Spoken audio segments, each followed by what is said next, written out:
کہ جب کسی پرابلم میں ہیں، کلیمٹی میں ہیں، تو اللہ کی طرف جانا ہے اور نماز سے مدد چاہنی ہے. وَاسْتَعِينُوا بِالصَّبْرِ وَالصَّلَاةِ. اچھا اب آپ دیکھیں پیارے آقا کی نماز کی کیسی عادت تھی. بادل گرجتے تھے، آندھی چلتی تھی، کسی بری خبر کی اطلاع آ رہی ہوتی تھی، نبی پاک نماز کی طرف چلے جاتے. اچھا آپ مجھے بتائیں نماز استسقاء کیا ہے؟ بارش نہیں ہو رہی ہے، پیارے آقا نماز پڑھا رہے ہیں. سورج گہن ہو رہا ہے، نبی پاک نماز پڑھا رہے ہیں. چاند گہن ہو رہا ہے، پیارے آقا نماز کی طرف. یعنی کس قدر اللہ کی طرف رجوع ہے. And whenever anything bad happen یا گوئنگ ٹو بیڈ ہیپن، ہونے والی لگ رہی ہے، کچھ بڑا ہونے والا ہے، ہمیں بھی تو خبریں آ رہی ہوتی ہے نا کہ بھائی کل بہت شدید بارش ہوگی، اللہ نہ کرے کوئی اور بری خبر ایکسپیکٹیشن ہے، آپ کو کاروبار میں کوئی ایسی خبر آنے کا ڈر ہے، یا آپ کی کوئی شپمنٹ جاری ہے، واٹ ایور آپ چاہتے ہیں ہر چیز بہتر ہو جائے. قرآن نے فارمولا دیا نا، وَاسْتَعِينُوا بِالصَّبْرِ وَالصَّلَاةِ. اللہ نے ڈائریکٹلی مجھے اور آپ کو کہا ہے. تو from now on words make your practice کہ میں نے انشاءاللہ نماز سے مدد لینی. اور آپ اپنی آنکھوں سے دیکھیں گے اور آپ اللہ سے عرض بھی کریں کہ اللہ تو نہیں قرآن میں کہا ہے مدد لے، میں نے کھڑا ہو گیا نماز کے لیے. تو نماز سے آپ نے مدد لینی ہے. اچھا اب اس کے بعد آیت کا جو سیکنڈ پارٹ ہے کہ صبر سے بھی مدد لینی ہے. اور آگے کیا فرمایا؟ ان اللہ مع الصابرین، اللہ صابروں کے ساتھ ہے. سبحان اللہ. اس کا مطلب یہ ہوا کہ اللہ تعالیٰ اپنے علم و قدرت کے ساتھ ویسے تو ہر کسی کے ساتھ ہے، لیکن یہاں صبر کرنے والوں کا خاص ذکر اس لیے ہوا تاکہ انہیں معلوم ہو جائے کہ اللہ تعالیٰ ان کی مشکلات کو دور فرما دے گا. مگر کرنا کیا ہے؟ صبر کرنا ہے. اچھا اب صبر کے بارے میں دو باتیں بڑی اہم ہیں کہ صبر نارملی ہم جب بھی صبر کے بارے میں سنتے ہیں تو صبر ہم کہتے ہیں یار تکلیف آئی ہے صبر کرو. یقیناً یہ بھی صبر ہے، مگر صبر کی ایک اور قسم بھی ہے جو اس سے بھی سپیریئر ہے، جو اس سے بھی افضل ہے. اور وہ کیا ہے؟ گناہ کے لیے دل چاہے، حرام کے لیے دل چاہے، نفسانی خواہشات برا کام کروانا چاہ رہی ہیں اور بندہ اس پر صبر کرے. یہ صبر جو ہے نا یہ شریعت کو اور محمود ہے اور بڑا افضل ہے کہ انسان کو جی چاہے کہ فلاں گناہ کرنا ہے مگر وہ اس پر صبر کرے. اور دوسرا صبر وہی ہے جو ہم جانتے ہیں کہ کوئی مصیبت آ جائے، کوئی آفت آ جائے، کوئی ہمارا اللہ نہ کرے کسی سے لڑائی ہو جائے، ہمیں کوئی برا بھلا کہے، ہم اسے معاف کر دیں، صبر کریں. یا جسمانی تکلیف ہے، کاروبار میں پرابلم ہے، ہم اللہ کی رضا پر راضی رہیں. تو یہ دو قسم کے صبر ہیں.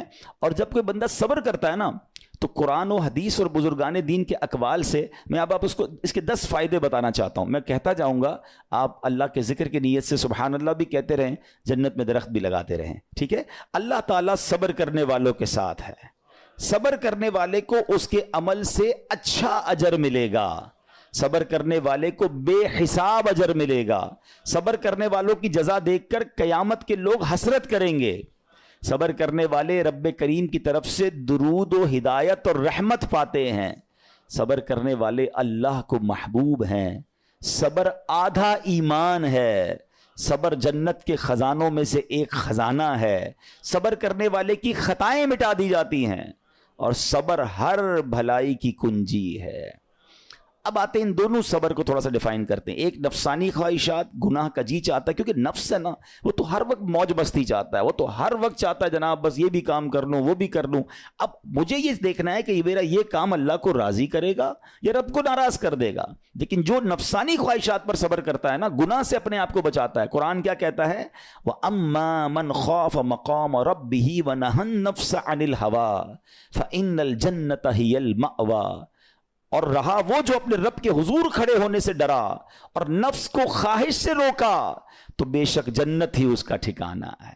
دل چاہ رہا ہے، شیطان کہہ رہا ہے کر لے، کوئی دیکھنے والا نہیں ہے، علاقہ بھی چینج کر لیا، شہر بھی تبدیل ہو گیا، nobody here to watch you، مگر اللہ دیکھ رہا ہے. اچھا نارملی اگر غور کریں ہم گناہ کرتے کیوں ہیں؟ جتنے بھی گناہ ہیں، what ever the list of گناہ اٹھائیے، کوئی شراب پیتا ہے، کوئی بدکاری کرتا ہے، معاذ اللہ، کوئی جوا کھیلتا ہے، کوئی جناب بے حیائی کرتا ہے، گندی چیزیں دیکھتا ہے یا جھوٹ بولتا ہے، واٹ ایور. ان تمام گناہوں میں تھوڑی سی لذت ہے، ٹیسٹ. ٹھیک ہے؟ غیبت میں بھی ٹیسٹ ہے، بلکہ کتابوں میں آیا کہ غیبت میں شراب سے بھی زیادہ مزہ ہے، جبھی تو بندہ چھوڑتا نہیں ہے. اچھا لیکن یہ تمام ٹیسٹ میں ایک بڑی اہم بات اب میں کہنے جا رہا ہوں. یہ بزرگ نے بڑی کمال کی ایک ون لائنر ہمیں دے دیا ہے. وہ کہتے ہیں کبھی بھی لذت کے لیے گناہ مت کرنا، کیونکہ لذت ختم ہو جائے گی، گناہ کا جواب اور پنشمنٹ باقی رہ جائے گی. اب آپ اس فارمولے کو سامنے رکھیں کہ جب بھی ہم گناہ کرتے ہیں فیو منٹس یا فیو آورز کی ایک انجوائمنٹ ہے. آفٹر دیٹ انجوائمنٹ ختم.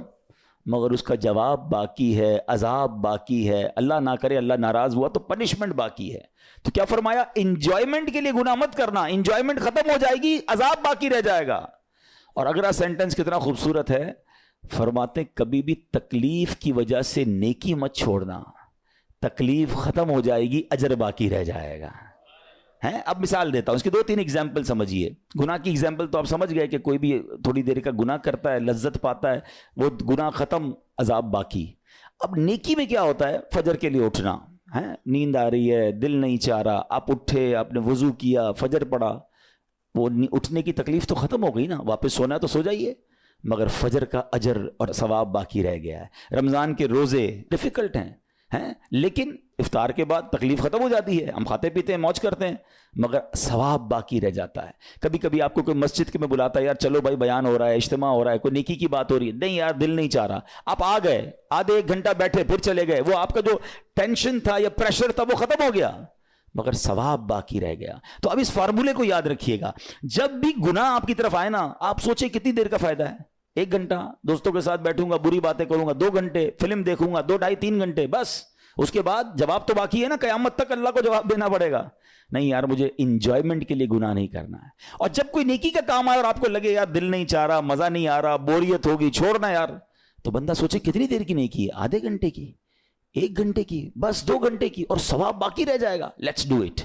اگر یہ بات سمجھ آ گئی نا آپ کو, تو انشاءاللہ دیکھیے گا گناہ سے بچنا اور نیکیاں کرنا آسان ہو جائے گا. تو اب کیا فرمایا قرآن نے, کہ جس نے اپنے نفس کو روکا, کیا خوبصورت آیت ہے, وَأَمَّا مَنْ خَافَ مَقَامَ رَبِّهِ وَنَهَى النَّفْسَ عَنِ الْهَوَىٰ, اور رہا وہ جو اپنے رب کے حضور کھڑے ہونے سے ڈرا اور نفس کو خواہش سے روکا, تو بے شک جنت ہی اس کا ٹھکانہ ہے. اور ایک اور جگہ کمال سے فرمایا, وَلِمَنْ خَافَ مَقَامَ رَبِّهِ جَنَّتَانِ, مبارک ہو ان کو جو اللہ سے ڈرتے ہیں نا, صبر کرتے ہیں, گناہ نہیں کرتے, رک جاتے ہیں. قرآن کہتا ہے جو اپنے رب کے حضور کھڑے ہونے سے ڈرے, اس کے لیے 2 جنتیں ہیں, 1 نہیں 2 جنتیں ہیں. سورہ رحمان کی آیت ہے. تو پتا چلا کہ نفس کو روکنا یہ آسان بھی نہیں ہے. ہاں دل بہت چاہتا ہے, مگر یہ صبر جو ہے نا, ان اللہ مع الصابرین کا جو معراج ہے, جو ٹاپ آف دا لسٹ صبر ہے, وہ یہ صبر ہے. اچھا اب آتے ہیں ایک اور صبر کی صورت, کہ اب آپ کو کسی نے غصہ دلا دیا, برا بھلا کہا, یا آپ کے مزاج کے خلاف بات ہو گئی, اب آپ نے روکنا ہے اپنے آپ کو. اب غصے کا اظہار نہیں کرنا, لڑائی نہیں کرنی, گالی کا جواب گالی, اینٹ کا جواب پتھر, انگریزی کا مقولہ ہے نا ٹٹ فور ٹیٹ, جیسے کو تیسا نہیں, یہ ہماری شریعت ہمیں نہیں سکھاتی. اچھا آج کل کسی کو کہو نا یار آپ کیوں یار لڑائی کر رہے ہیں, بھائی میں جواب نہ دوں تو لوگ سمجھیں گے کمزور آدمی ہوں, مجھے اپنا روب بھی تو رکھنا ہے, میں بھی تو پتہ چلے کون ہوں, اپنا بتاؤں تو صحیح کون ہوں. سچی بات پتہ ہے کیا ہے, جو ٹٹ فور ٹیٹ کرتا ہے, گالی کا جواب گالی سے دیتا ہے نا, وہ واقعی بتا دیتا ہے وہ کون ہے, وہ اپنا تعارف کروا رہا ہوتا ہے کہ یہ بھی ایسا ہے, میں بھی ویسا ہی ہوں. او بھائی.